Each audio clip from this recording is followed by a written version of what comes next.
Hey guys, in this video let us see how to make containers height and width as responsive to different devices. In this container, let the height be 400 and child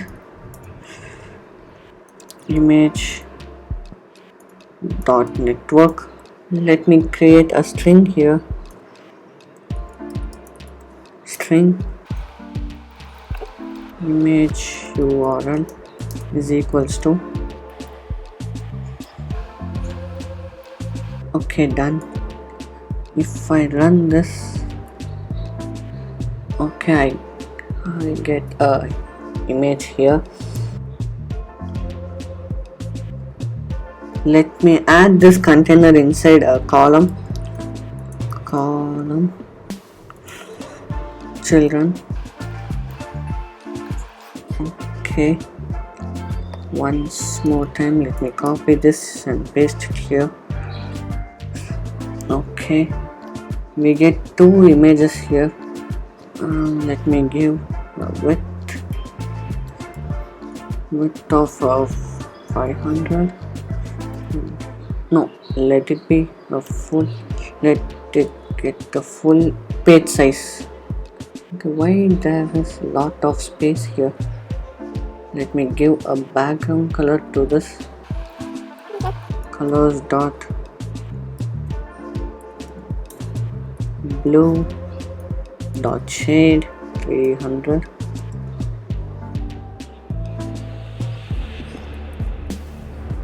Okay, let me have a floating action button in the right end just to have some more widgets in the page. Floating action button on pressed. Okay, why do I have a lot of space here? What does happen when I didn't height here? Height of 200 and height of 200. Okay, I think that the image doesn't cover the container totally. Okay, let me give it 400 and let us give a background color to this. Colors dot. Okay, sized box of height 20. Let us have. Okay, let me decrease the size to 300. The 300. Let us fit the image. Let me add a bar.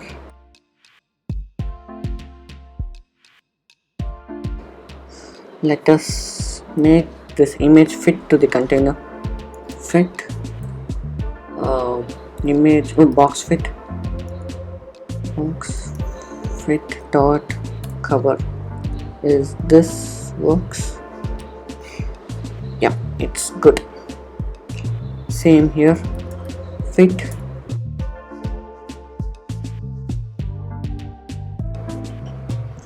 and let us add some text to this page. Let me create another container.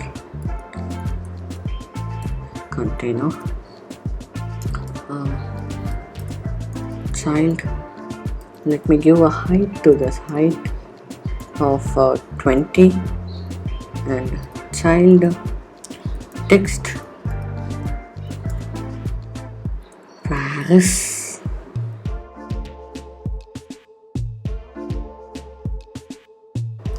Color is to colors dot red asset. Okay, let me wrap this container with a card. Okay, so that I think it would be nice. What is the height? Let's give a height of 50 and a width of 70. this text at the center of the container. So let us wrap with the center. Okay, if we run this, it would be at center, I think so. Yeah, it is at the center. Now let us give this a width of 200.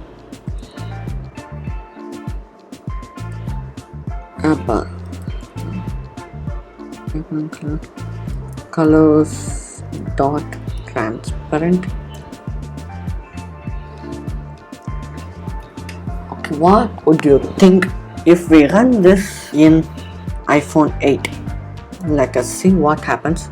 There is no issues with this code in iPhone 12 Pro. It has a text, 3 containers with 2 images and a floating action button. It's running. There are some issues in this. Okay, what is the problem here? The same image height, same container height, but we don't have issues here and we have issues here. For this we are going to use MediaQuery. Okay, first let me change this height to MediaQuery query dot height, MediaQuery dot of context dot size dot height into 0.3. Okay, no, this is too small, I think. Okay, let us give a width to this. Width media query dot of context dot size dot width. Okay, if we run this, it would take the whole width of the screen. Okay, but the height is even small. Let us give it some 0.4. Okay, width dot 4. Is this even? Is this? Let's keep it 3.5. So it is smaller than 4.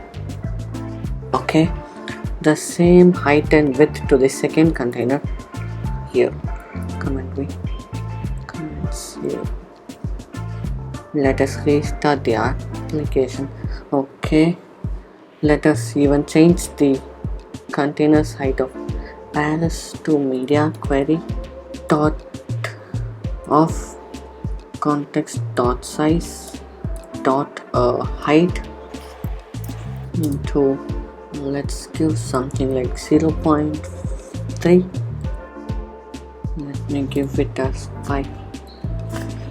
What about 1? Just 1.1. Okay, we even the width to be MediaQuery dot of context dot size dot width. Let me give it as 5 and this would be of 0.9. Let's give it of 7. Okay, now let us run this in this device. Probably won't show any issue. Let us see. I think this both would be responsive to their screen sizes. Okay, it is compiling, linking and signing.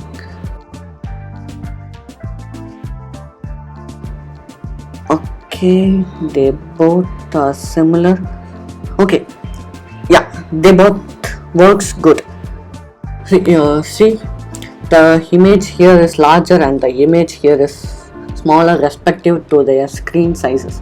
And even the width here, we have given them a height of 20 and this height doesn't change, right? Yeah, this height doesn't change. They're both the heights are same, as we didn't give any MediaQuery in the sized box. We made these containers responsive, and that's all for this video. Let us see again in the next video. Bye.